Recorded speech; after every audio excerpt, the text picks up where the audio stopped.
Assalamualaikum warahmatullahi wabarakatuh.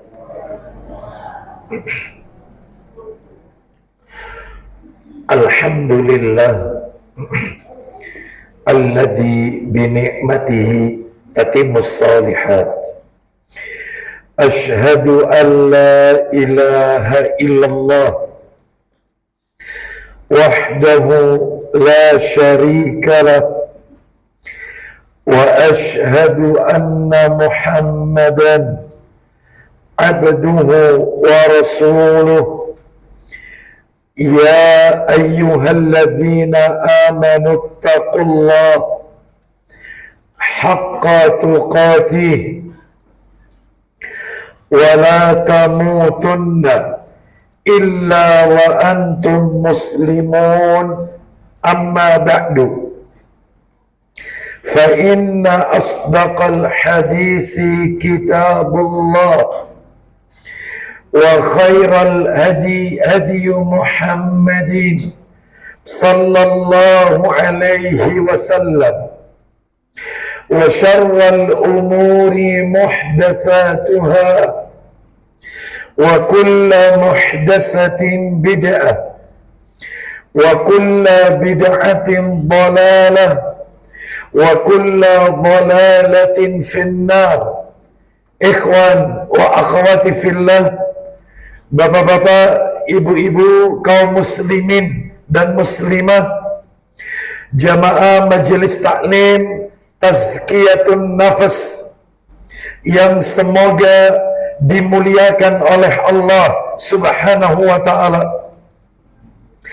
Kepada segenap pengurus Musallah Az-Zaitun yang semoga dirahmati oleh Allah subhanahu wa ta'ala. Tidak ada kata yang patut kita ucapkan pada sore hari ini selain rasa syukur kita kepada Allah tabaraka wa ta'ala atas segala karunia nikmat yang telah Allah berikan kepada kita. Salah satu di antara sekian banyak kenikmatan-kenikmatan yang Allah berikan kepada kita dan kita rasakan pada sore hari ini adalah Allah subhanahu wa ta'ala kembali mempertemukan kita di salah satu rumah Allah dari sekian banyak rumah-rumah Allah yang ada di muka bumi ini, yaitu Musallah Az-Zaitun, dalam rangka talabul ilmi, menuntut ilmu. Semoga langkah kaki kita, niat kita untuk menuntut ilmu pada sore hari ini semuanya tercatat di sisi Allah sebagai amalan yang diterima dan diridhai oleh Allah subhanahu wa ta'ala. Bapak ibu kaum muslimin dan muslimah rahimani wa rahimakumullah, sore hari ini kita akan melanjutkan materi kita. Terakhir kita telah menuntaskan hadis yang ke-7. Hadis yang ke-7 di bab yang ke-4 dari kitab Al-Adabul Mufrad. Jadi hadis ke-7, ya betul ya? Ya betul ya? Sudah tuntaskan itu? Baik. Hadis ke-7 di bab yang ke-4 yang berada di dalam kitab Al-Adabul Mufrad sudah kita tuntaskan. Masih ingat hadis yang ke-7 waktu itu diberi judul apa? Masih ingat? Berbakti, tetap berbakti kepada kedua orang tua sekalipun orang tua tersebut berbuat zalim kepada anaknya. Bentuk-bentuk kezaliman orang tua kepada anaknya itu pun sudah saya tunjukkan bentuk-bentuknya. Hari ini kita akan masuk bab baru, hadis yang ke-8. Di bab yang kelima. Bab yang kelima ini diberi judul bab melembutkan ucapan kepada kedua orang tua. Kami ulang, bab yang kelima ini diberi judul bab yang kelima melembutkan ucapan kepada kedua orang tua. Pak Joko sudah ketemu itu kitabnya? Oh tadi antum itu ada belum mufrad kan? Iya, sudah ketemu halamannya? Sudah ya? Baik. Betul kan? Bab 5 kan? Ya betul. Bab yang kelima judulnya melembutkan ucapan kepada kedua orang tua. Kita masuk sekarang hadis nomor 8. Sebenarnya Bapak Ibu sekalian bukan hadis nomor 8 karena isinya bukan hadis Nabi tetapi perkataan sahabat Nabi. Makanya tidak kita sebut hadis, tetapi kita sebut asar. Asar itu perkataan sahabat. Jadi kalau perkataan sahabat itu disebut asar. Bisa nulisnya asar? Ya, asar. Ya, bukan asar, bukan. Asar, A-T-S-A-R, asar. Asar sahabat, perkataan sahabat. Jadi kalau dari Nabi itu disebut hadis. Tapi kalau dari sahabat itu disebut apa tadi? Asar. Jadi yang nomor 8 yang kita kaji sore hari ini bukan hadis Nabi, tetapi asar. Asar dari siapa? Asar dari sahabat Ibnu Umar radhiyallahu anhuma. Siapa Ibnu Umar? Putranya Umar bin Al-Khattab radhiyallahu an. Perkataannya putranya Umar bin Al-Khattab radhiyallahu an. Namanya Abdullah bin Umar, disingkat Ibnu Umar. Nah itu. Baik, kami bacakan, perhatikan baik-baik Bapak Ibu sekalian, asarnya. Saya tidak sebutkan hadis ya, asar, karena di sini nggak ada satupun menyebutkan nama Nabi. Jadi ini disebut asar, perkataan sahabat. Kita dengarkan dari Toisalah bin Mayyas radhiyallahu an, ia berkata, siapa namanya tadi? Toisalah. Dari Toisalah bin Mayyas radhiyallahu an, dia berkata. Nanti ibu-ibu, bapak-bapak akan mendengar dari Ibnu Umar. Jangan khawatir, karena memang ini ada jalan ceritanya hadis ini. Kami ulang, dari Toisalah bin Mayyas radhiyallahu an, dia berkata, kuntu ma'an najadat. Ya, ketika aku tinggal bersama an-najadat. Ya, siapa an-najadat ini? An-najadat ini adalah salah satu kelompok atau sekte sesat. Salah satu aliran kelompok sesat yang sekarang namanya Khawarij. Nah, itu ya. Jadi kelompok Khawarij ini adalah kelompok yang memiliki pemahaman akidah yang sesat. Kalau Bapak Ibu pengen tahu, salah satu contohnya pemahaman Khawarij itu adalah Khawarij itu kelompok yang suka bermudah-mudahan mengkafirkan pelaku dosa besar. Jadi seluruh pelaku dosa besar itu divonis kafir oleh kelompok Khawarij. Jadi mencuri kafir, berzina kafir, ya. Terus kemudian makan riba kafir, makan harta anak yatim kafir, minum khamr kafir. Pokoknya seluruh dosa besar itu dikafirkan oleh Khawarij. Ya. Lah terus yang benar gimana Ustadz? Yang benar adalah yang benar menurut Ahlus Sunnah wal Jamaah, kalau ada seorang muslim yang dia melakukan dosa besar, saya tanya, ada enggak muslim tapi makan riba? Seorang muslim habis Jumatan mencuri sandal orang. Begalnya muslim, ada tidak? Ada enggak muslim kecanduan narkoba? Islam tapi suka minum khamr? Banyak. Apakah dia kafir? Tidak, karena dia masih sholat. Tetapi yang benar itu adalah dia bukan beriman, tetapi dia masih muslim.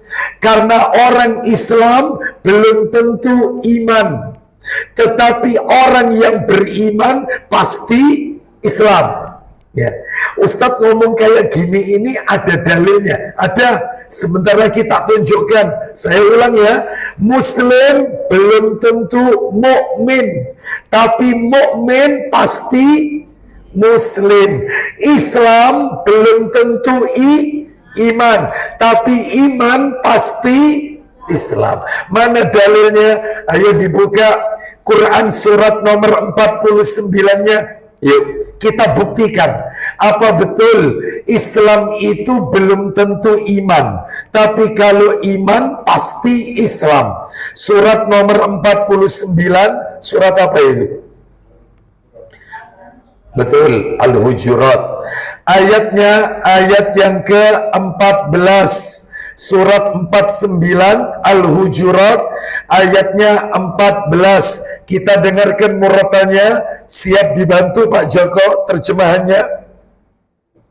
Allah Ta'ala berfirman, Al-Hujurat ayat 14. Betul ya? 14 ya.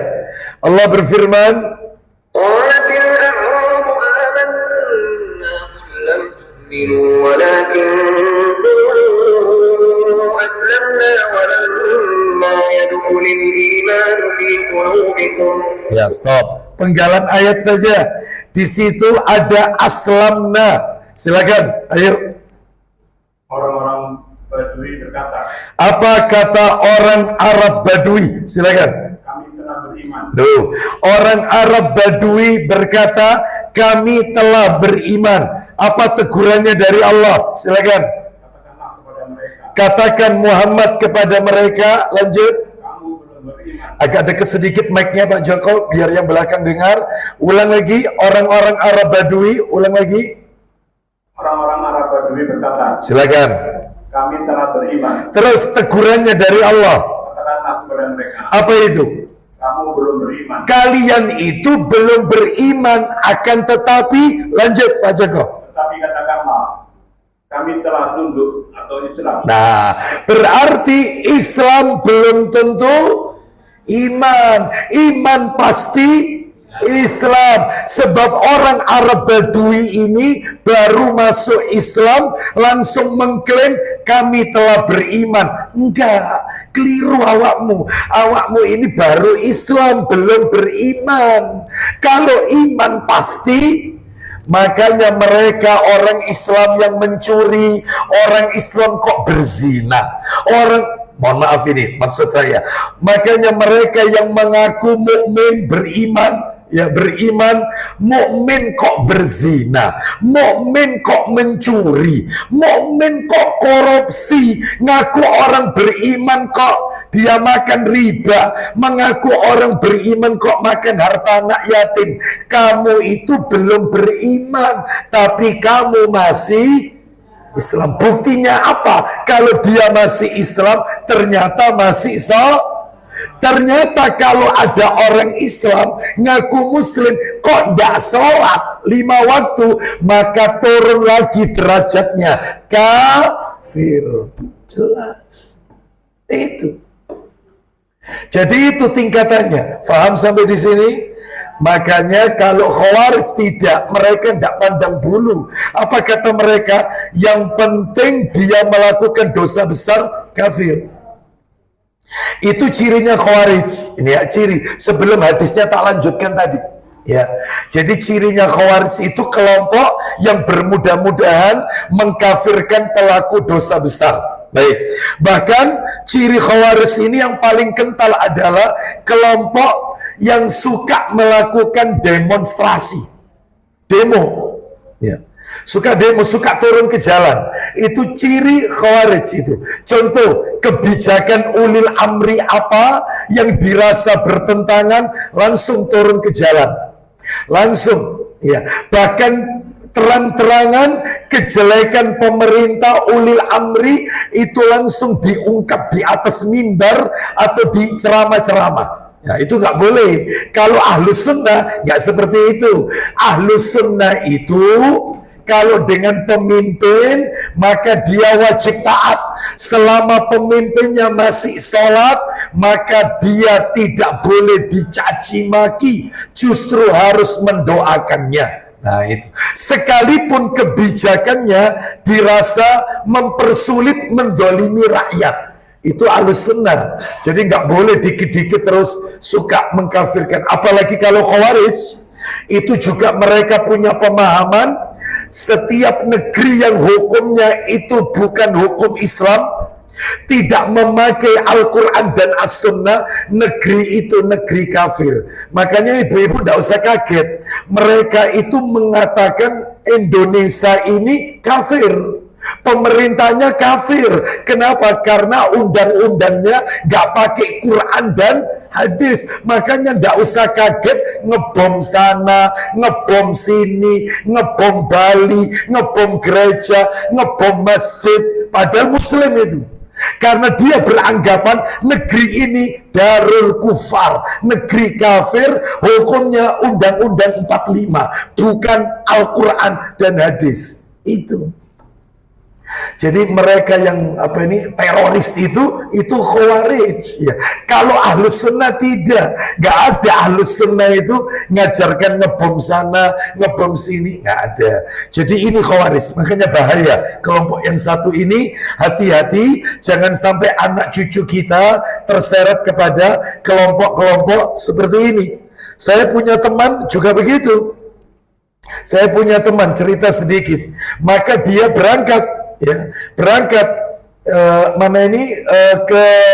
untuk pada waktu itu ke Suriah berangkat untuk bela, ya, maksudnya jihad, bela Syria. Waktu itu kasus Suriah, ternyata yang meninggal di sana, ya, meninggal di sana. Ya tinggal nama saja, seperti itu. Jadi ikut itu ISIS. ISIS itu Khawarij. Khawarij itu jelas itu. Ya, jelas sekali menghalalkan darah seorang muslim. Itu Khawarij itu tega. Ya, pokoknya tidak cocok sama kelompoknya, tidak berbaiat dengan kelompoknya, dianggap kafir, dihalalkan darahnya. Na'udzubillah min dzalik, ya. Baik, jadi yang kayak begini banyak, hati-hati, ya.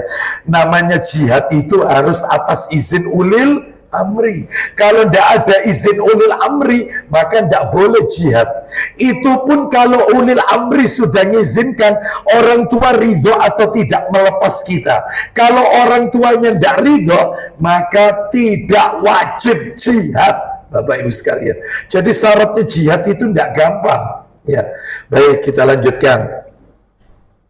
Termasuk ada beberapa yang ingin bela Palestina, berangkat mereka tujuannya ke Jordan, nanti dari Jordan mereka nyusup masuk ke Palestina. Ini nggak boleh yang kayak begini, karena pemerintah kita tidak mengizinkan. Ya, nggak ada jihad begini, kecuali misalnya loh ya, ini misal presiden kita Pak Prabowo langsung ultimatum bagi kaum muslimin Indonesia, wajib membela saudara kalian, silakan jihad. Berangkat saya, Bu. Berangkat, bismillah. Buat apa dunia ini bakal ditinggal? Sudah, mumpung jihad ini, mati syahid ini. Ya, seperti itu, berangkat. Tapi karena tidak ada, termasuk waktu itu presiden kita, mantan presiden kita, siapa itu, Kiai Haji Abdurrahman Wahid, Gus Dur, itu kalau pada waktu itu beliau memberikan ultimatum, wajib bela saudara kalian di Ambon. Kasus Ambon kan, waktu itu, zamannya Gus Dur, itu berangkat saya.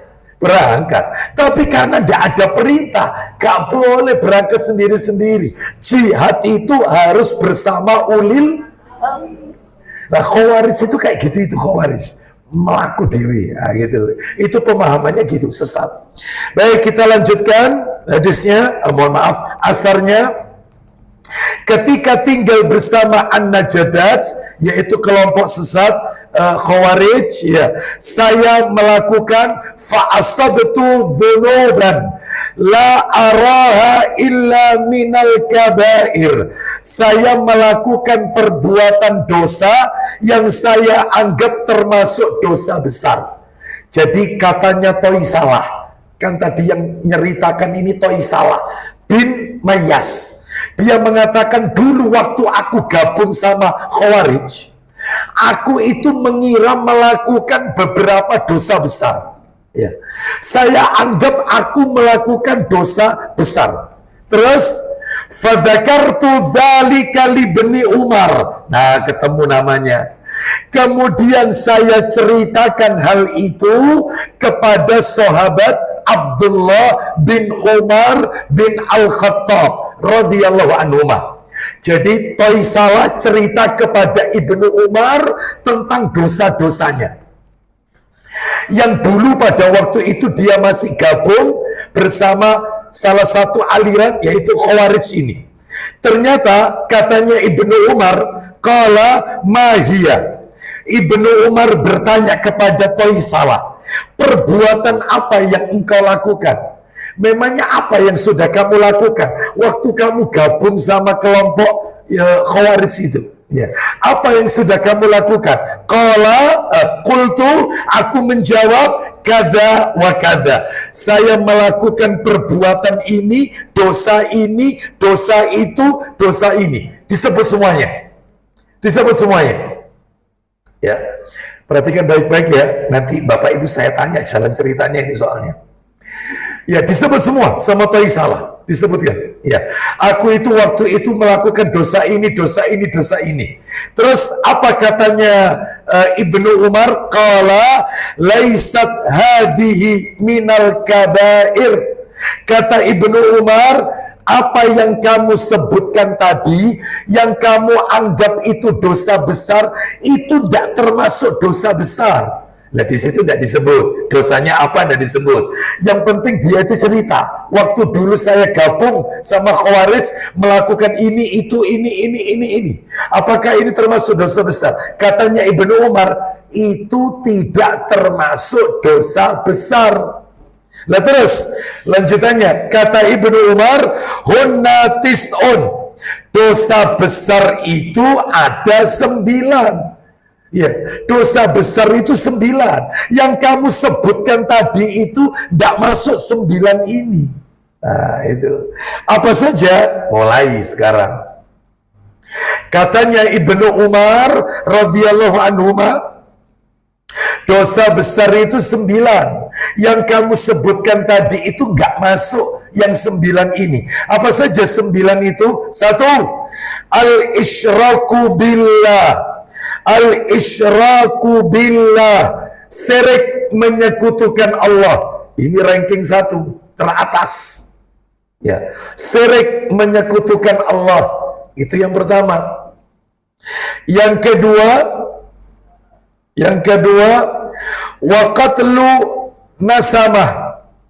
Wa qatlu nasamah, apa itu? Menghilangkan nyawa orang tanpa hak.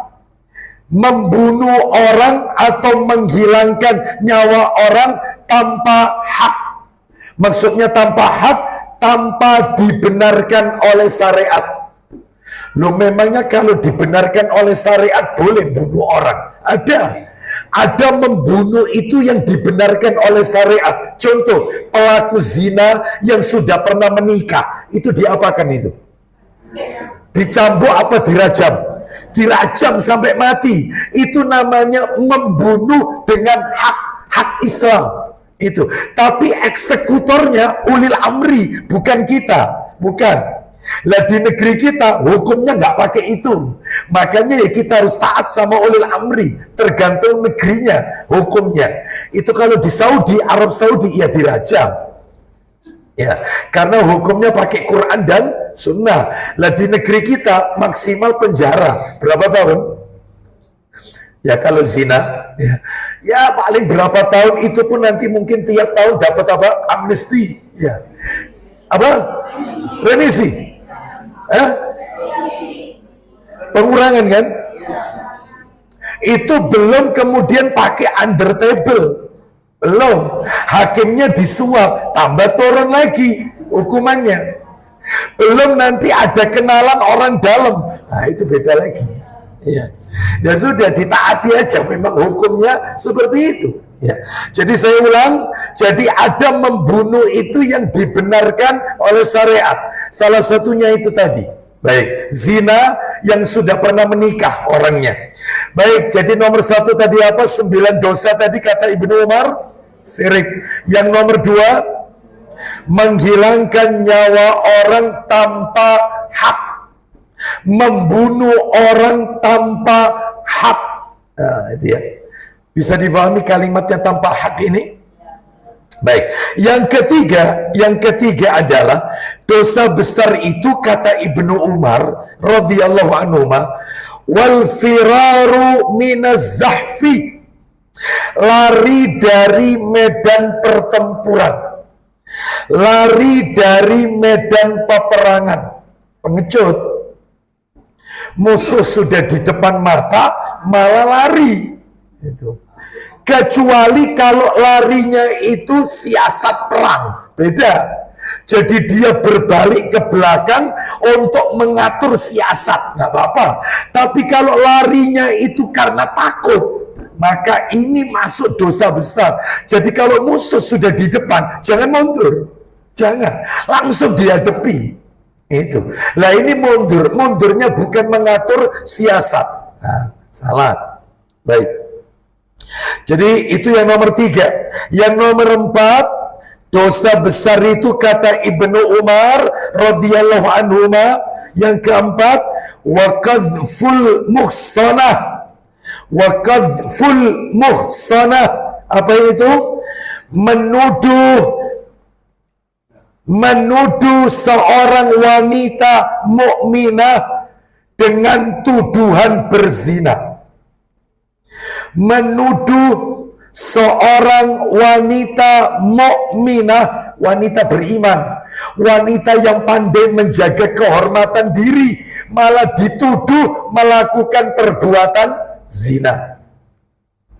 Ya banyak kalau kayak begini di masyarakat. Contoh, seorang janda yang dia harus menafkahi anak-anaknya, maka tentunya dia harus bekerja. Maka ketika dia keluar rumah, itu menjadi pantauan para tetangga. Tetangganya mulai kelesak-kelesi. Kerja apa iku kira-kira? Nah, mulai kan berangkat pagi pulang malam. Ya, mulai kelesak-kelesik, dia menuduh tanpa bukti. Padahal wanita ini wanita salihah yang pandai menjaga kehormatan diri, dituduh berzina. Termasuk ada seorang suami, saking cemburunya sama istrinya, cemburu kelewat batas. Jadi cemburunya sudah mengarah ke menuduh cemburunya. Contoh, istrinya kalau belanja dilihat sama suaminya. Begitu kemudian istrinya balik, maka suaminya berkata, ngapain kamu keluar? Aku belanja. Ya. Terus kamu tadi pada saat belanja, yang kamu lihat siapa? Lah aku gak nonton sopo-sopo. Aku nonton sayuran, nonton iwak gak, sing nonton wong lanang iku sing nonton. Ya, rupane kono ati ambek wong lanang iku. Loh. Ya, menuduh tidak ini? Menuduh. Ada enggak suami yang kayak gini? Oh, ada. Astagfirullahaladzim. Mungkin saking cintanya mungkin ya. Nah, kok aduh ya. Ya, itu nggak boleh. Ingatkan, itu dosa besar. Apalagi istrinya wanita solehah yang taat, ya, yang pandai menjaga kehormatan diri, baik suami ada di rumah maupun ketika keluar rumah. Ya, maka tidak boleh dituduh tanpa bukti, haram hukumnya, dosa besar itu. Terus yang nomor 5 kata Ibnu Umar radhiyallahu anhu, wa aklur riba, makan riba. Makan riba. Ada yang tanya, Ustadz, ini ndak makan ya Ustadz, ini buat beli mobil Ustadz. Ayo. Ya, ini buat beli mobil Ustadz, nyicil mobil tapi riba. Ya, dia leasing kan? Nah, baik. Itu pakai ada dendanya, ada nanti harga kelipatannya, kelebihannya, dan seterusnya. Banyak. Ya, dia tidak makan riba, tapi untuk beli mobil, untuk beli misalnya macam-macam lah. Ya, maka gimana kalau gitu? Apakah terkena dalam dalil ini? Bu, Pak, mohon maaf. Rata-rata orang itu kalau kaitannya sama riba, mayoritas itu bahasa Arabnya akal. Akal itu makan. Sehingga makan riba di sini sudah mewakili termasuk untuk beli kendaraan. Ya.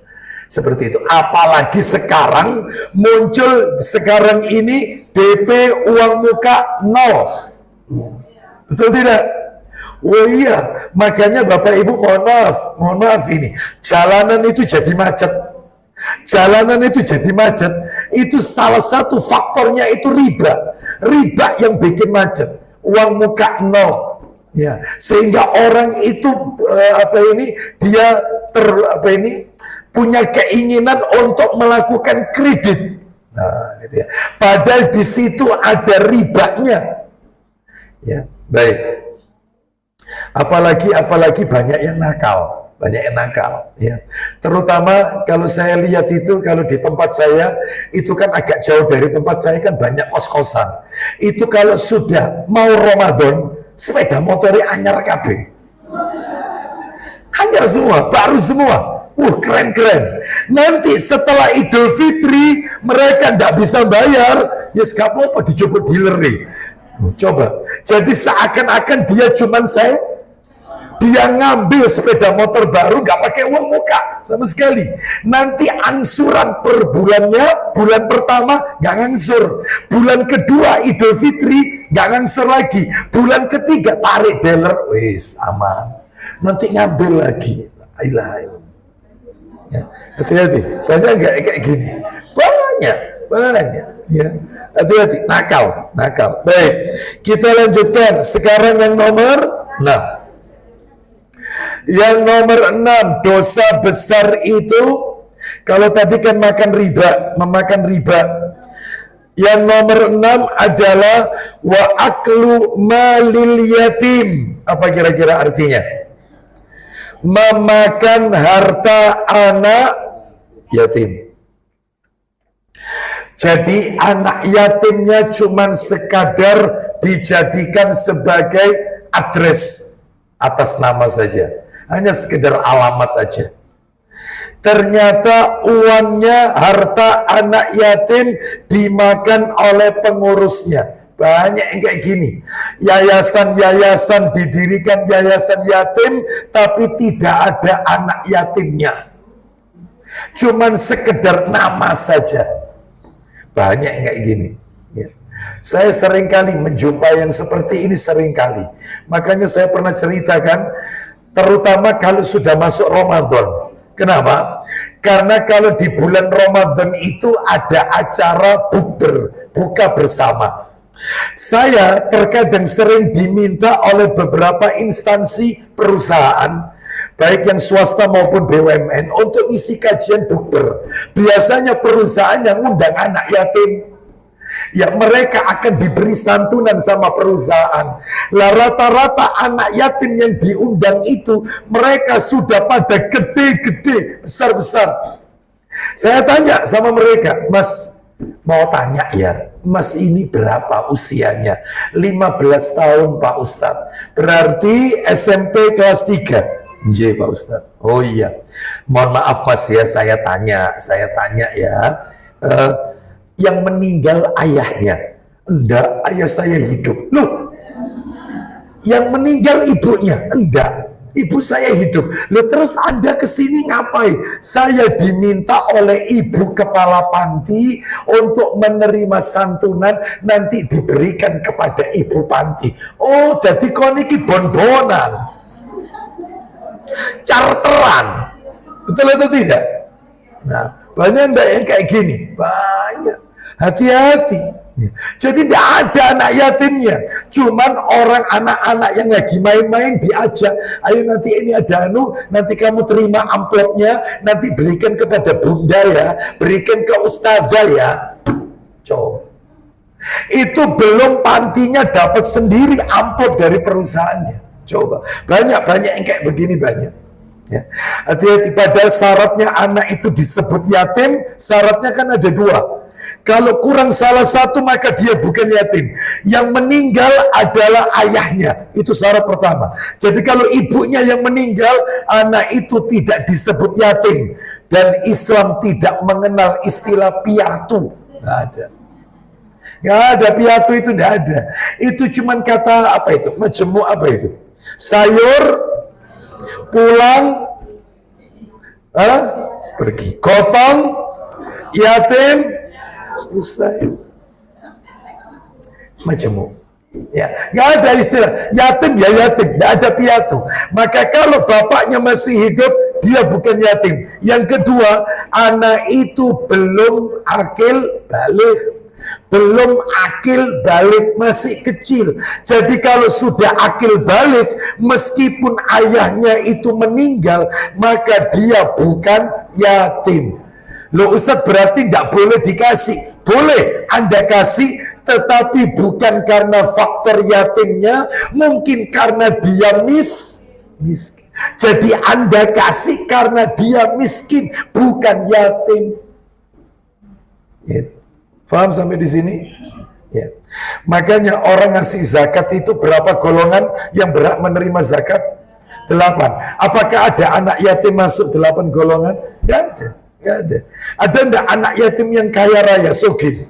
Ada. Makanya yatim nggak masuk. Anak yatim tidak masuk dikasih zakat, enggak. Tapi kalau Anda mau ngasih zakat ke mereka, jangan dikatakan ini zakat ini untuk anak yatim. Jangan, keliru Anda, nggak diterima zakat Anda. Anda berikan ke mereka, zakat ini tak kasihkan ke mereka Ustadz, karena mereka miskin. Betul, bukan karena yatim, karena tidak memenuhi syarat ya yatim. Faham sampai di sini? Kita lanjutkan dosa nomor 6. 7 ya. Dosa yang ke-7 adalah wa ilhadun fil masjid. Wa ilhadun ya, wa ilhadu fil masjid. Berbuat ilhad. Apa itu ilhad? Nanti saya jelaskan. Berbuat ilhad di dalam masjid. Berbuat ilhad di dalam masjid. Contohnya, ilhad itu apa? Ilhad itu melakukan perbuatan yang dilarang oleh agama di dalam masjid. Perbuatan yang dilarang oleh syariat Islam, oleh agama, dan itu dilakukan di dalam masjid. Na'udzubillah min dzalik. Contohnya, mencuri tasnya jamaah. Ada enggak? Mencuri HP-nya jamaah. Ada ya? Ada. Mencuri kotak amal. Ada enggak? Oh, itu dosa besar itu. Dalam masjid. Ya. Saya tanya nih. Boleh enggak transaksi jual beli di masjid? Tapi check out Shopee di masjid. Check out Shopee-nya di masjid. Awalnya di rumah dimasukkan keranjang, baru check out-nya di musola Az-Zaitun. Boleh tidak? Terus melakukan pembayaran juga. Ya, nggak boleh. Sama dengan transaksi, nggak boleh. Transaksi jual beli. Ya. Contoh, di dalam masjid kan tidak boleh jual beli, tetapi dia melakukan promo dalam masjid, promo umroh. Jadi ada spanduknya di masjid itu, judulnya tercantum, sak foto ustadznya tercantum, terus di bawahnya ada sponsorship. Nah, sponsor oleh travel KBIH apa? Ini namanya jual beli dalam masjid. Nggak boleh. Tanya harga di masjid boleh enggak? Sampean tuku iku HP sampean iku piro regane? Padahal nggak beli dia. Tanya, boleh tidak? Tidak boleh. Masjid ini tempatnya sholat, mengingat Allah, zikir, ya, membaca Al-Quran, bukan untuk seperti itu, membicarakan duniawi di dalam masjid. Contoh, berbicara duniawi, ini di masjid loh, ini di masjid, nunggu waktu sorok, nunggu sorok itu. Kemarin sepak bola Persibaya piro-piro. Nggak boleh. Anda di masjid, Anda sedang di masjid. Kalau mau tanya itu di luar masjid, ya. Kecuali kajian besok itu siapa ustadznya, terus temanya apa, bahas kitab apa, boleh. Karena ada kaitannya sama din, ilmu, nggak apa-apa. Seperti itu. Ya, baik. Kita lanjutkan. Kan tidak boleh jual beli di masjid. Ternyata ustadznya pakai baju karena ustadznya itu jadi endorse. Bajunya itu ada mereknya. Nanti kalau terjual berapa, ustadznya dapat royalti. Ustadznya dapat sekian persen, maka ustadznya kena hukum jual beli di dalam masjid. Tapi kalau ustadznya itu dia bukan endorse, ya, dia pakai baju itu dia tidak dapat apa-apa dari yang punya tokonya, cuman dia seneng karena coraknya, karena modelnya, nggak masalah, nggak apa-apa. Tapi kalau itu murni untuk dia dapat itu soalnya endorse, maka tidak boleh. Kecuali kalau di luar masjid tidak apa-apa. Ini di masjid nggak boleh. Paham sampai di sini? Udah, nggak usah tambah dikembangkan. Ya, kita lanjut, maka tidak boleh. Ya, kita lanjutkan sekarang dosa nomor 8. Dosa nomor 8 kata Ibnu Umar radhiyallahu anhuma, walladhi yastaskhir. Apa itu? Menghina. Betul Ibu? Ibu punya bukunya rupanya ya. Tuh. Menghina, hati-hati lo suka menghina ustadznya. Wah. Ya nggak boleh ya. Menghina sesama jamaah nggak boleh, ya nggak boleh. Hati-hati, menghina aja nggak boleh, menghina. Terakhir nomor 9, lah ini kaitannya sama materi kita, adabul mufrad, asarnya nomor 8 tadi. Apa dosa yang ke-9? Kata Ibnu Umar radhiyallahu anhuma, wa bukaul walidaini minal uquq. Artinya menyebabkan tangisnya kedua orang tua, menyebabkan tangisnya kedua orang tua karena durhaka kepada keduanya, menyebabkan tangisnya kedua orang tua karena durhaka kepada keduanya. Jadi maksudnya kedurhakaan anak tersebut menyebabkan air mata orang tua itu berlinang. Ustadz lah, kalau misalnya ini Ustadz, anaknya kurang ajar tapi ibunya tidak nangis Ustadz, gak nangis, ya kebal berarti ya, terlalu banyak ini mungkin, gak nangis Ustadz, ya apa, sama saja bikin orang tua kepikiran hatinya. Ya Allah nak, kau ini kita gede nona, cek aku iso nonton hatiku iki tenang, malah kamu ini kok bikin mama ndak tenang. Loh, kamu itu tak nikahkan supaya mama ini bisa tenang, malah yaitu mama ndak bisa tenang. Ya. Sampai ada orang tua iri semari nak tangannya ibu iki nak. Ya, insya Allah kau nurus kau nuket ini nak. Ya, kenapa? Karena sudah keterlaluan, bikin orang tua kepikiran, tidak bisa tidur, makan tidak nyaman, tidur tidak nyaman, meskipun nggak nangis. Itu durhaka itu, dosa besar, dosa besar. Apalagi sampai orang tua neteskan air mata, dibentak anaknya. Setalah bu, nangis orang tuanya. Ya Allah nak, ya, ibu tidak minta apa-apa sama kamu. Ya, terus dia nangis, dia mengangkat tangannya di sepertiga malam terakhir, melihat durhakanya anak, dia neteskan. Itu anaknya melakukan dosa besar. Makanya bikin orang tua kita ini happy. Jangan bikin orang tua kita melihat kita nangis karena persoalan kita. Jangan, sehingga dia jadi kepikiran. Bikin dia itu nyaman hidupnya, karena dia sudah cukup penderitaannya. Mulai dari kita dalam kandungan sampai membesarkan kita, sudah cukup.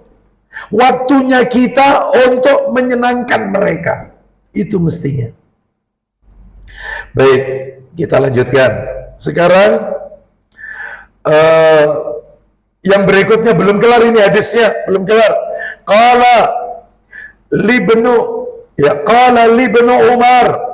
Lalu Ibnu Umar bertanya. Nah, setelah menyebutkan 9 tadi, Ibnu Umar bertanya. Begini pertanyaannya.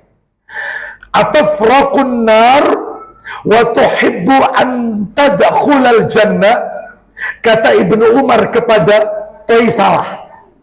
Ibnu Umar tanya ke Toisalah. Begini pertanyaannya.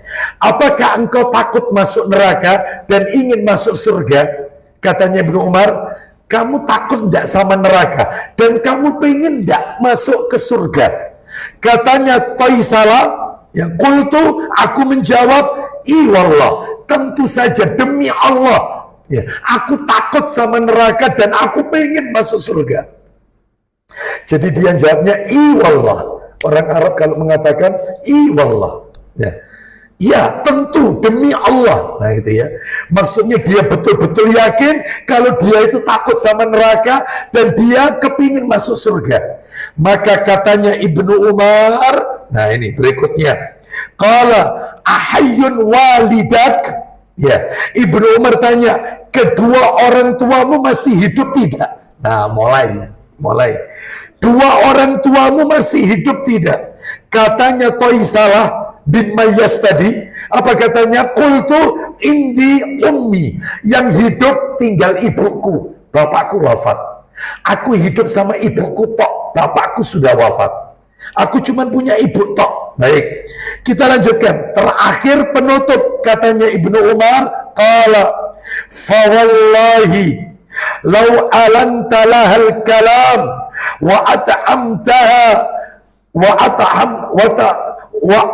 at'amtaha at-ta'am la tadkhulannal jannah.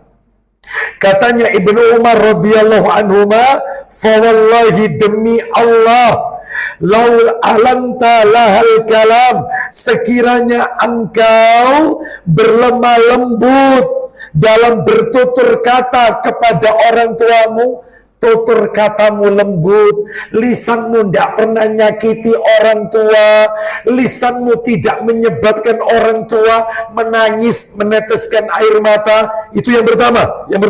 Terus wa at'amtahat ta'am, dan kau menyiapkan makanan untuk orang tuamu.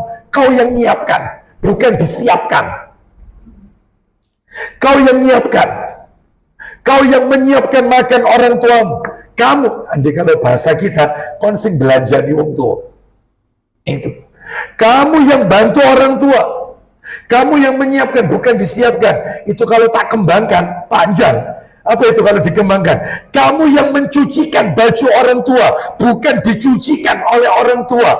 Kamu yang menyetrikakan baju orang tua, bukan disetrikakan bajumu oleh orang tua. Oh, panjang. Layani orang tua, layaknya ratu, raja. Kamu yang menyiapkan makanan. Itu bukan kamu disiapkan makanan. Anak sekarang kan tidak. Oh, mana bu? Lu enak. Ya. Masa apa bu? Ibu tidak masak, tidak enak badan. Mulai kemarin ibu tidak enak badan. Itu ada sisa masakan kemarin rawon. Kalau kamu mau, ya Allah bu, ini rawon, saya kira rawon. Rawonnya lihat aku bosen bu. La haula wala quwata. Rawon itu kalau tambah nginep enak enggak? tambah sedep, tambah enak. Wong memang dia ini anak durhaka, mintanya dilayani. Mestinya kamu yang memasak, bukan dimasakkan. Itu mestinya. Ibu duduk manis, ibu pengen apa? Ya, aku memang nggak bisa masak. Minta apa? Tak pesen. No. Bisa kira-kira kita seperti ini? Ya, loh kok tidak ada yang jawab? Ya, bisa kira-kira melayani orang tua seperti ini? Ya. Jadi syaratnya ada berapa tadi? Satu, disuruh apa tadi? Kalau pengen masuk surga disuruh apa tadi? Bertutur kata yang baik. Ya. Terus yang nomor dua, menyiapkan makanan. Maka kata Ibnu Umar, sungguh engkau akan masuk surga. Tapi ada berikutnya komanya, majtanabtal kabair, selama engkau menjauhi dosa-dosa besar. Yang penting kau tidak melakukan dosa besar, asalkan dua ini tok yang kamu lakukan. Lisanmu baik dengan orang tua, tutur katamu ya, bikin hatinya orang tua itu tenang, sejuk, tidak bikin kepikiran.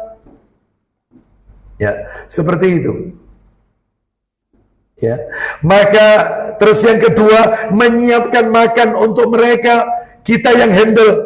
Ya, kalau bisa makannya, termasuk pakaiannya, termasuk rumahnya, tempat tinggalnya. Meskipun dia ikut kita, maka apa yang dia butuhkan kita siapkan. Kalau dia rumah-rumah sendiri, listriknya kita yang handle, airnya kita yang handle, semuanya. Ya. Bahkan kalau bisa, karena orang tua kita ini sering berobat, maka Anda berikan dia kendaraan plus sopir. Oh, mantap ini. Ya, sopirnya perempuan, sesama perempuan, jangan laki-laki, bukan mahram nanti. Ya, baik. Jadi disiapin. Ya, jadi betul-betul dilayani. Nah, seperti itu. Baik. Kita lanjutkan.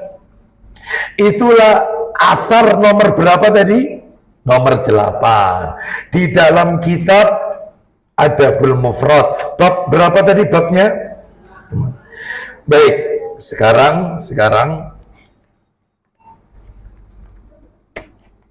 pelajaran apa yang bisa kita ambil dari asar tadi? Pelajaran yang bisa kita ambil dari asar tadi ada 5. Ada 5. Satu, yang pertama adalah, bertanyalah kepada orang yang tepat.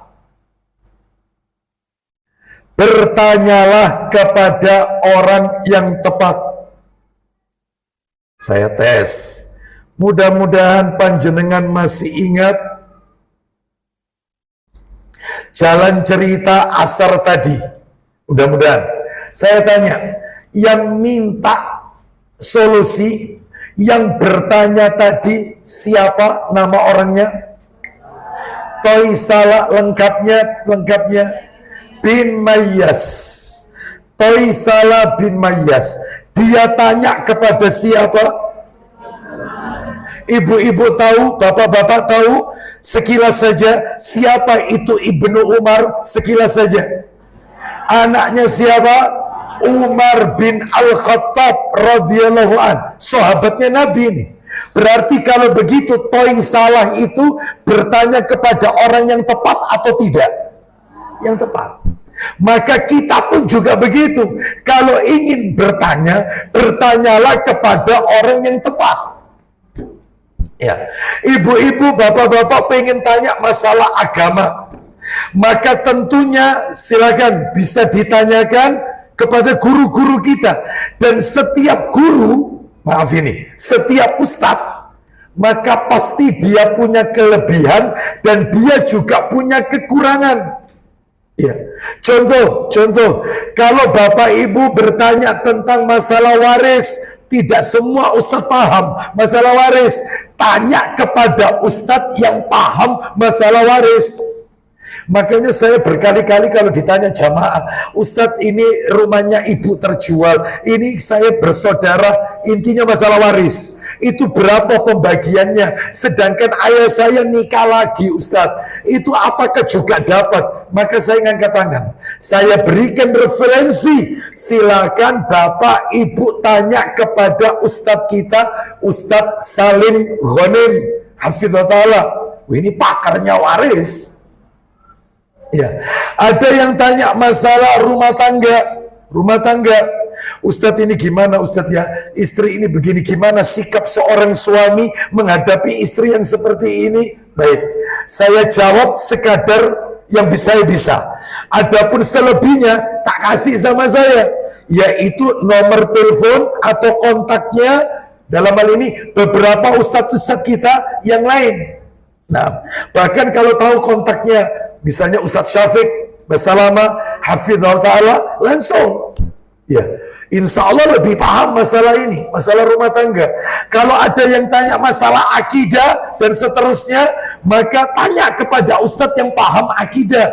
Kalau misalnya pertanyaannya tentang sunnah, hadis-hadis Nabi sunnah, maka tanya kepada Ustadz yang paham tentang sunnah-sunnah Nabi, tentang hadis-hadis Nabi, tanya. Jadi tidak semua Ustadz, Bu, Pak, makanya panjenengan ini harus punya banyak guru. Jangan fanatik satu guru. Jangan. Ibnu Katsir rahimahullah, penulis tafsir Ibnu Katsir, gurunya 200. Ada guru bidang tafsir, ada guru bidang akidah, guru bidang hadis, guru bidang macam-macam, 200. Bayangkan, lah kita tidak. Ya, kadang-kadang ada jamaah, nek gak ustadz iki aku gak gelem teko. Ada yang model kayak gini, gak boleh. Ya, nggak boleh. Saya itu Ustadz, kalau Ustadz A misalnya, itu ngantuk Ustadz. Ya. Ya. Makanya saya itu sering datang ke Ustadz B misalnya. Itu nggak bikin ngantuk. Jangan. Meskipun tiap orang punya bawaan beda-beda. Cara menyampaikan beda-beda. Maka kita dituntut untuk serius. Makanya jangan banyak makan. Cepat ngantuan. Kalau mau taklim ini tidak lihat, saya lihat itu ibu-ibu itu, bapak-bapak. Ya, tapi di sini nggak ada. Itu kalau taklim, ada juga. Taklim itu mesti gini.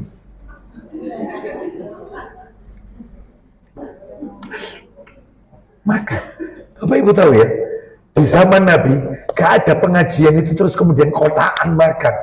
Abu Hurairah itu menahan lapar, batu itu ditaruh di perutnya. Taklim sama Nabi berhari-hari nahan lapar. Ya, gak ada terus konsumsian. Kita ini termasuk enak loh, buka ono lemper, ono iki. Ada. Ya, ono sing asin, ono sing legi. Ya, terus dikasih permen lagi. Terus ada sing keletian. Kacang. Allahu Akbar. Gitu sih ngantuk. Ya, kebanget.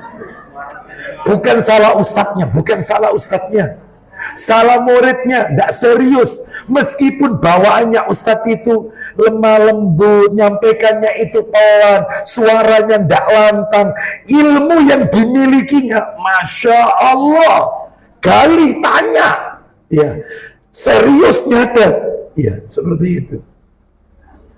Bisa kira-kira, Bu? Ya. Jadi nomor satu apa pelajarannya? Bertanyalah kepada orang yang tepat.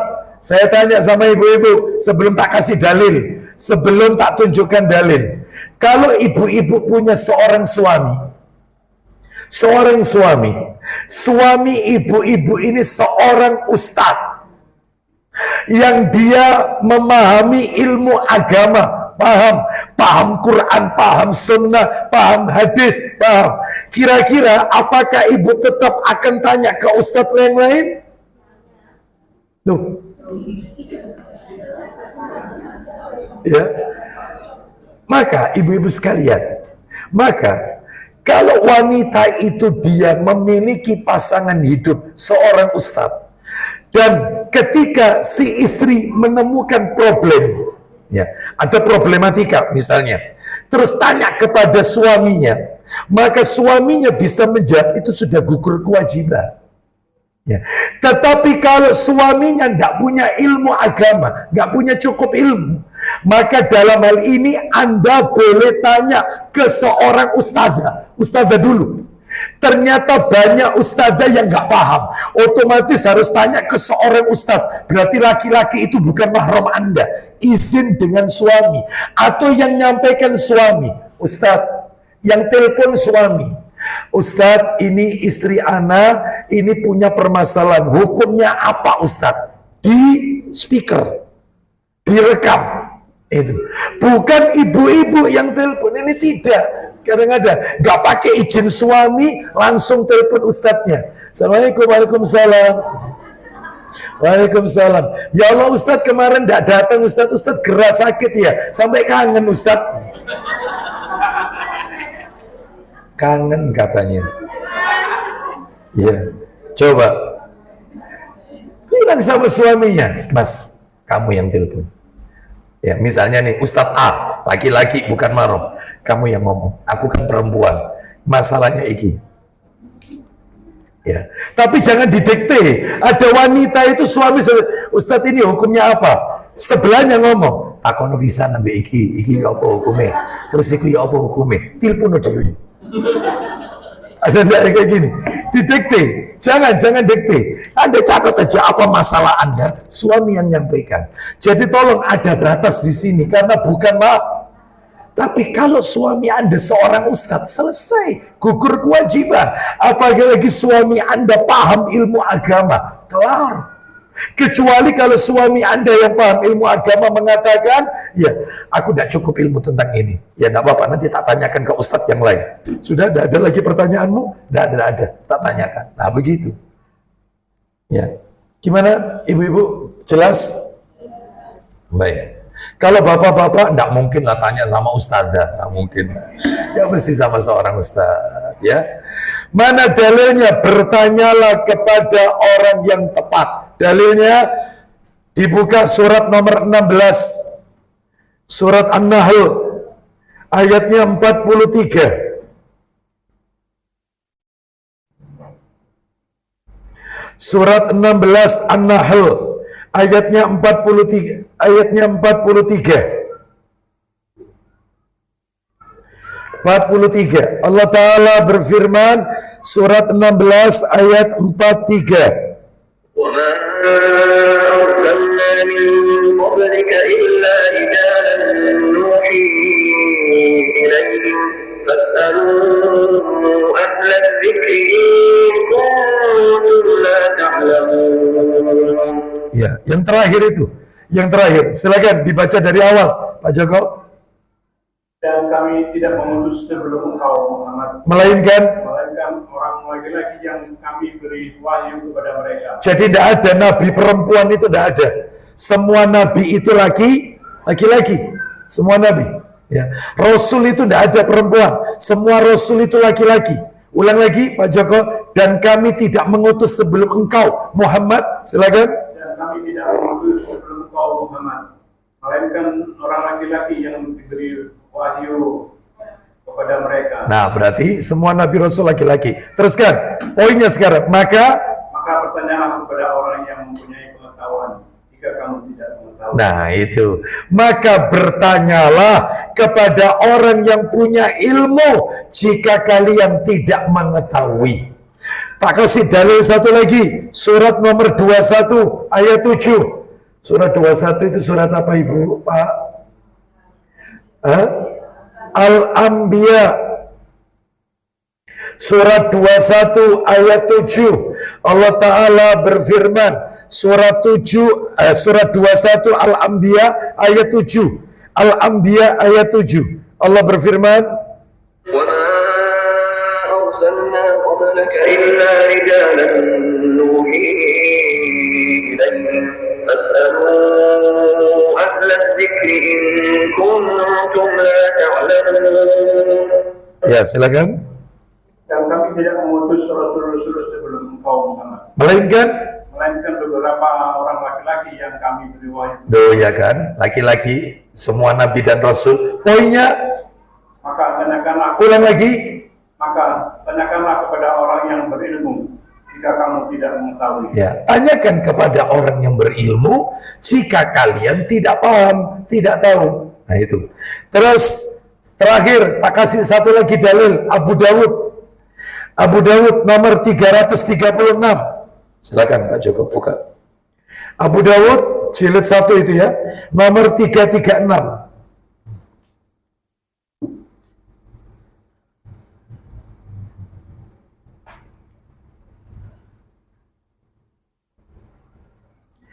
Baca Abu Dawud 336 dari Jabir. Dari Jabir radhiyallahu anhu, dia berkata, kami pernah keluar dalam suatu perjalanan. Abu Dawud 336, tidak usah ditulis jilidnya, yang penting nomornya. Ya, nomor 336 Abu Dawud. Ulang lagi dari Jabir. Dari Jabir radhiyallahu anhu, dia berkata, kami pernah keluar dalam suatu perjalanan. Terus, Lalu seorang di antara kami kepalanya terkena batu. Terus, dan terluka. Kemudian orang itu bermimpi berjunub. ya, mimpi junub. Jadi gini, ada seseorang di zaman Nabi yang dia ini ketika pergi berperang, ternyata dia ini jatuh, terus kepalanya kena batu. Maka kepalanya terluka, berdarah-darah, terluka parah lukanya. Ternyata malamnya dia ini mimpi junub. Mimpi, tahu ya mimpi junub ya? Ya, masa perlu diperjelas ya. Mimpi junub. Terus kemudian apa yang terjadi? Silakan. Maka dia bertanya kepada sahabat-sahabatnya. Lah otomatis kalau mimpi junub berarti kan dia sedang dalam keadaan tidak suci. Ya, berarti kalau orang habis mimpi junub berarti wudhu atau mandi? Mandi. Lah orang ini kepalanya terluka. Dia ini dia ini tanya sama teman-temannya, apa yang harus aku lakukan? Apakah tidak ada dispensasi keringanan supaya aku tayamum saja? Karena kepalaku ini terluka, berdarah, lukanya ini parah. Apa tidak ada keringanan? Temennya ngotot mengatakan, gak bisa. Karena air ada, kecuali kalau tidak ada air boleh tayamum. Lalu air ada, kamu tetap mandi. Ternyata mandi, habis mandi mati orang ini, meninggal gara-gara salah bertanya. Yang ngasih fatwa ngawur, dia tanya bukan orang yang tepat. Rasul masih hidup waktu itu. Lanjut Pak Joko, jalan cerita berikutnya, teruskan aja, silakan. Apakah kalian mendapatkan keringanan bagiku untuk bertayamum? Terus Mereka menjawab, apa katanya? kami tidak mendapatkan hukum dispensasi bagimu. Oh, nggak ada keringanan. Terus Sedang kamu sanggup memakai air. sedangkan air ada kok.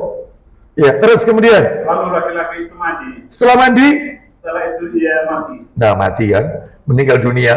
Terus kemudian Ketika kami datang menghadap kepada Nabi Shallallahu Alaihi Wasallam ya, dan dilaporkan kepada beliau tentang peristiwa tersebut, lanjut.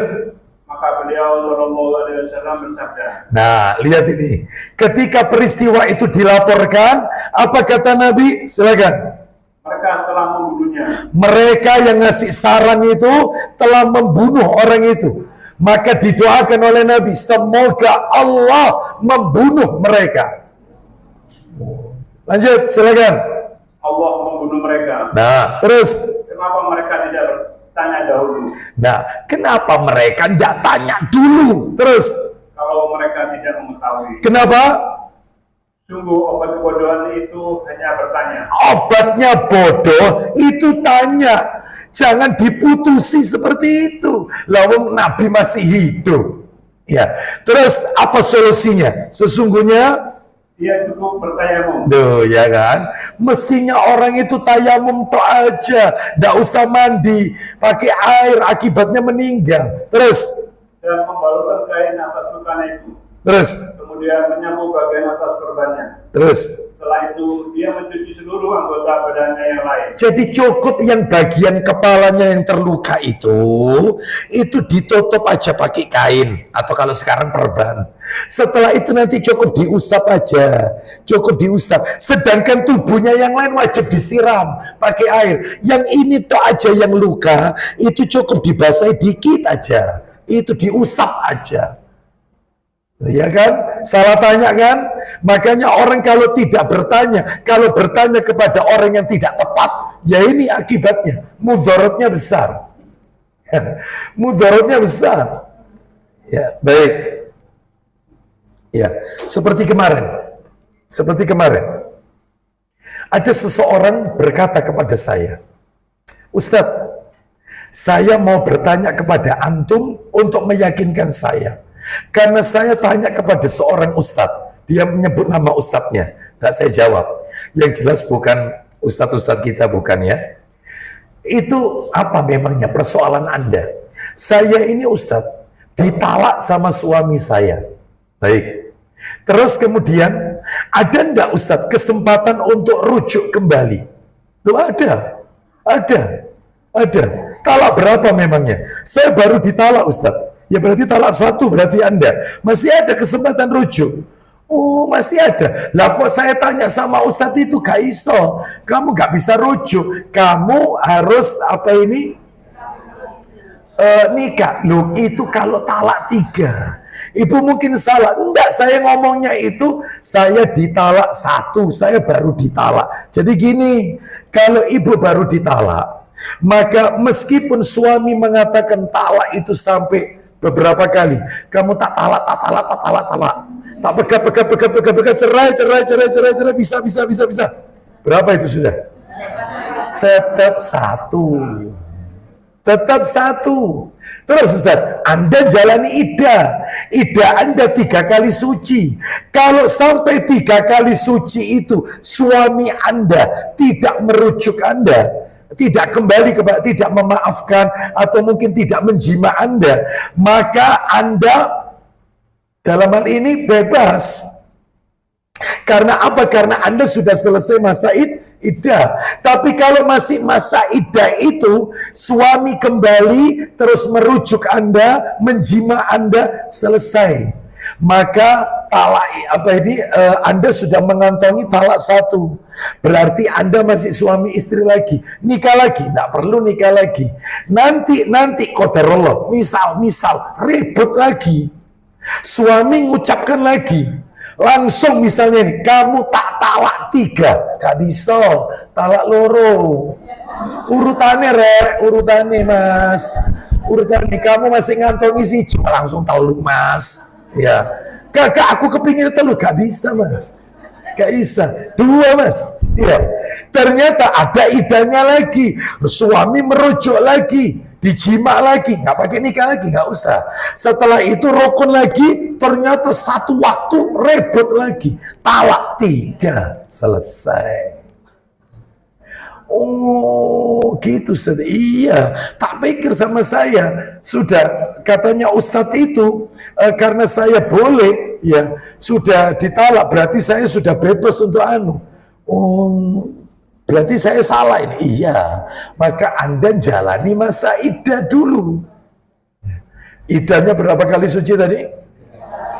3 kali suci. Kalau sebulan Anda haidnya 2 kali, ya berarti sebulan 2 kali suci kan? Ya tinggal ngitung aja, pokoknya 3 kali suci. Baik, kita lanjutkan. Makanya hati-hati ya. Hati-hati kalau memang dalam hal ini tanya kepada orang yang tepat. Wallahu a'lam wa bishawab. Yang berikutnya nomor 2. Pelajaran nomor 2. Hukum menceritakan atau memberitahukan atau membeberkan. Hukum menceritakan, garis miring, memberitahukan, garis miring, membeberkan dosa kepada orang lain. Hukum menceritakan atau memberitahukan atau membeberkan dosa kepada orang lain adalah haram. haram. Nggak boleh. Haram. Koma, belum titik, karena Allah subhanahu wa ta'ala telah menutupi aibnya. Jangan dibongkar. Allah telah menutupi aibnya. Allah menutupi aibnya. Nah, jadi saya tanya kepada ibu-ibu, cerita tadi, siapa nama orangnya tadi? Toisala bin Mayyas. Itu dia beberkan dosanya tidak ke Ibnu Umar, ya kan? Dia kan beberkan. Kan Ibnu Umar tanya, kan dia mengatakan, aku dulu ketika bersama Khawarij, ya, aku itu menduga melakukan dosa besar. Ya, katanya Ibnu Umar, dosamu apa? Saya pengen tahu, apa dosamu? Aku melakukan ini, itu. Katanya Ibnu Umar, itu bukan dosa besar. Berarti kan dia beberkan aibnya. Berarti kan dia memberitahukan dosanya. Tapi dosanya bukan dosa besar, katanya Ibnu Umar. Maka itu sebenarnya hukum asalnya menceritakan aib dosa kepada orang lain, meskipun itu ustadznya, gurunya, haram.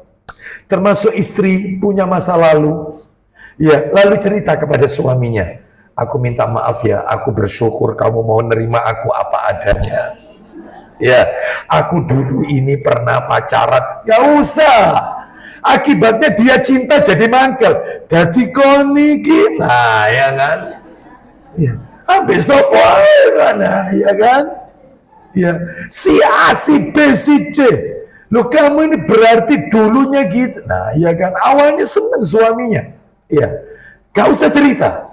Meskipun wanita itu pernah berzina, tutup, selesai. Buka lembaran baru, aib. Ya, gak usah dibongkar. Ya, terus pura-pura, terus kepingin niru-niru film-film. Ya, aku bersyukur kepada Allah, kamu bisa menerima aku apa adanya. Ya, aku bersyukur, ya. Padahal aku ini dulunya mulai. Nggak usah. Jangan menceritakan. Ya, ada lagi orang tua bilang sama anaknya, nak, wis, papa ndak seneng kamu terus pacaran, nggak seneng papa, nggak seneng. Papa nggak seneng. Sekolah yang fokus. Wis cukup bapakmu iki biyen. Mulai. Wah, pacare papa dulu itu banyak. Papa dulu kalau pulang sekolah itu bawa surat cinta. Nggak boleh bangga. Papa tidak seneng. Kamu berteman sama teman-temanmu yang minum-minum itu, ya, sampai papa bau mulutmu bau khamr, maka awas. Ya, wis cukup papamu ini dulu. Papamu dulu ini kerat-keratan loh. Kau usah, aibnya sudah ditutup sama Allah. Jangan dibongkar. Itu loh. Paham maksudnya di sini? Ya. Mamamu dulu ini loh mulai. Gak usah. Ditutup sama Allah, ini sudah ditutup. Aibnya ditutup, jangan dibongkar. Itu Bapak Ibu sekalian, maaf ya, tak bacakan hadis, Anda akan kaget. Mana dalilnya kalau menceritakan dosa itu tidak boleh. Menceritakan dosa itu nggak boleh. Dalilnya adalah menceritakan dosa kita kepada orang lain itu tidak boleh. Itu dalilnya adalah Sahih Bukhari, nomor aslinya 6069. Sahih Bukhari 6069.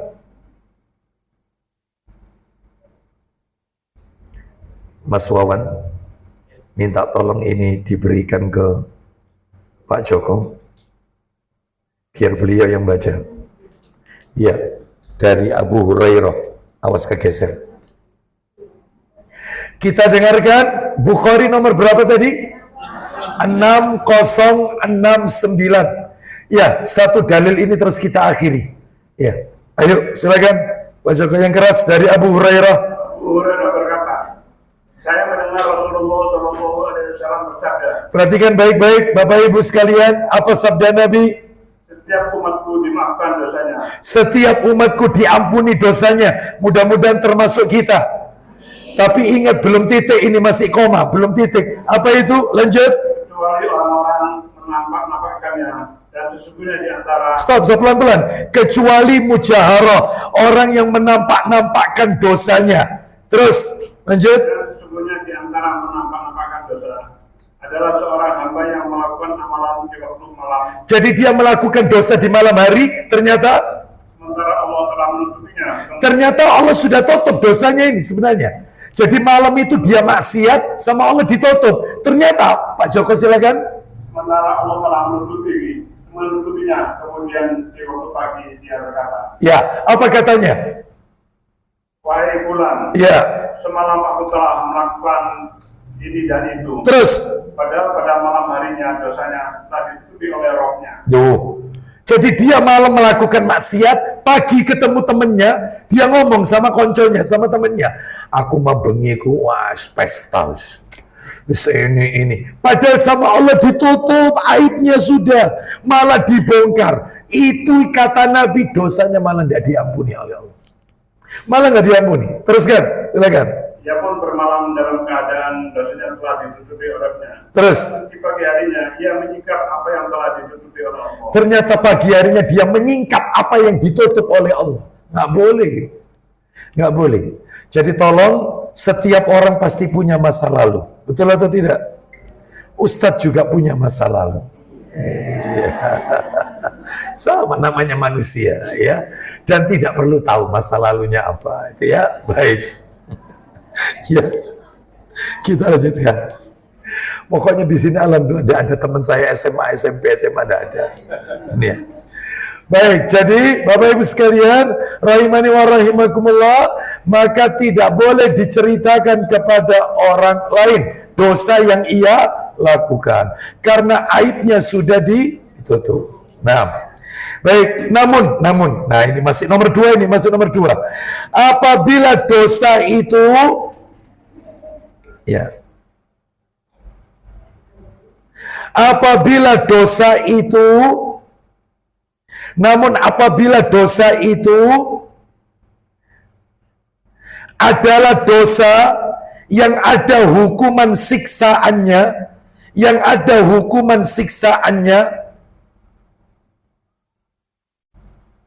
contohnya apa? Dosa yang ada hukuman siksaannya. Mencuri di dalam Islam apa hukumannya? Potong tangan. Ya, kalau zina belum nikah, zina orangnya belum nikah, dicambuk 100 kali. Kalau sudah pernah nikah, dirajam. Lah itu kan ada hukumannya. Jadi kalau dosa itu yang ada hukumannya, maka ia wajib memberitahukan ke ulil amri supaya dia dapat hukuman, supaya dosanya diampuni oleh Allah. Wajib ngasih tahu. Ulil amri loh ini, ulil amri, pemerintah, ulil amri. Ya, Pak Polisi, saya yang melakukan pencurian itu. Ya, ngaku, ya, saya, naudzubillah min dzalik. Ya, misalnya si Fulan, si A itu ngaku sama polisi, saya yang telah melakukan pencurian motor, atau mungkin melakukan, maaf, sodomi, dan seterusnya. Itu kan dosa besar. Itu nggak apa-apa, dilaporkan ke ulil amri. Dalam rangka apa? Supaya diberikan hukuman dan supaya dosanya diampuni oleh Allah. Tapi kalau dosa-dosa yang tidak ada sanksi hukuman, maka dalam hal ini seperti yang dilakukan oleh siapa tadi? Nama orangnya tadi? Toi salah. Dia akan mengatakan dosaku ini, katanya Ibnu Umar itu bukan dosa besar, makanya tidak apa-apa Toi salah melakukan itu, karena yang dia katakan kepada Ibnu Umar bukan dosa yang ada konsekuensinya hukuman, berarti dosa kecil maksudnya, tapi dia nganggapnya besar. Katanya Ibnu Umar itu bukan dosa besar, dosa besar itu ono songo ada 9. Itu berarti orang itu tidak melakukan 9 tadi. 9 itu tadi apa tadi? 9 tadi syirik, dosa besar. Terus apa lagi tadi? Loh, membunuh nggak boleh. Ya, yang kayak begini dia boleh melaporkan kepada ulil amri. Saya yang menghilangkan nyawa orang itu, Pak. Ya, saya lapor, saya mengaku telah melakukan seperti itu. Wallahu a'lam wa bishawab. Ya, baik, untuk yang nomor 3 dan seterusnya, insya Allah kita lanjutkan pada kesempatan yang akan datang. Insya Allah. Baik, karena waktunya saya tidak buka tanya jawab dan juga materinya belum selesai. Ini ada satu pertanyaan yang tadi sudah di meja. Sudah tanya duluan ini. Hah? Ya, materi belum disampaikan sudah tanya ya. Bagaimana hukumnya seorang ibu, perhatikan, seorang ibu menyuruh membayarkan utang kakak laki-laki dari seorang adik perempuan yang sudah menikah. Berarti ibunya nyuruh anak perempuannya untuk membayari utang kakaknya, gitu maksudnya ya? Ya, betul ya, begitu ya. Yang mana kakaknya tidak bekerja, dan ini bukan yang pertama. Setiap selesai dibayarkan utang lagi lebih dari sebelumnya, dan utangnya bukan buat kebutuhan sehari-hari, melainkan untuk beli HP, terus modal main saham, modal investasi dan lain-lain. Nggak wajib. Gak wajib. Ingat kajian saya, masih ingat kemarin di Jalan Trunojoyo, di kediaman rumah Ibu Ina, yang mestinya ditaruh di Duku Kupang, dipindah ke Trunojoyo kemarin. Itu kan saya sampaikan, orang itu boleh utang tujuannya 3. Orang itu boleh utang tujuannya cuma 3. Selain 3 tidak boleh. Nggak boleh. 1, untuk biaya perawatan sakit, utang. Yang kedua, untuk makan. Kalau nggak utang nggak bisa makan. Yang ketiga, untuk biaya sekolah. Tapi kalau utangnya untuk modal usaha, untuk investasi, untuk berfoya-foya, beli mobil, atau gali lubang, tutup lubang, maka orang yang kayak gini kalau pinjam, maka nggak perlu dikasih pinjaman. Termasuk kalau ini ditanya untuk main saham, wah ini nggak benar ini sudah. Apalagi maka Anda menolak permintaan ibu, Anda tidak termasuk anak durhaka. Enggak. Sakno kakakmu nak, enggak. Apalagi wanita kok. Wanita ini tanggung jawabnya ke suaminya. Seperti itu. Enggak wajib. Anda tidak dosa. Meskipun orang tua memohon sampai nangis. Enggak masuk. Enggak masuk hadis tadi. Enggak masuk. Ya. Bantuan tanak kon sing mampu nak sakno kakakmu nak, wis tala kon ojo nontok kakakmu, nontok ibu nak. Ya, sampai nangis, gak usah. Gak apa-apa, Anda tidak termasuk dosa. Tapi sampaikan dengan cara yang baik. Lemah lembut, Bu. Kakak itu sudah dewasa, Bu. Sudah sering kali dibantu. Dan dia itu utang bukan untuk makan, Bu. Ngene mari, Bu. Biar suamiku nyari kerja, kan mencarikan kerja untuk kakak. Daripada tak bantu terus, dia gali lubang, macem-macem. Nanti ditutup ini, buka lagi. Sampai kapan, Bu? Ayolah, Ibu. Apa ini kita berpikir dewasa. Nah, gitu. Yang pelan-pelan. Kekeh, ngotot suruh bantu. Nggak ada kewajiban. Faham sampai di sini? Demikian yang bisa kami sampaikan. Mudah-mudahan menjadi tambahan ilmu yang bermanfaat. Kita tutup wassallallahu ala nabiyyina wa ala alihi wa sahbihi wasallam. Subhanakallahumma wa bihamdika asyhadu an la ilaha illa anta astaghfiruka wa atubu ilaik. Wa akhiru da'wana anil hamdulillahi rabbil alamin. Assalamualaikum warahmatullahi wabarakatuh.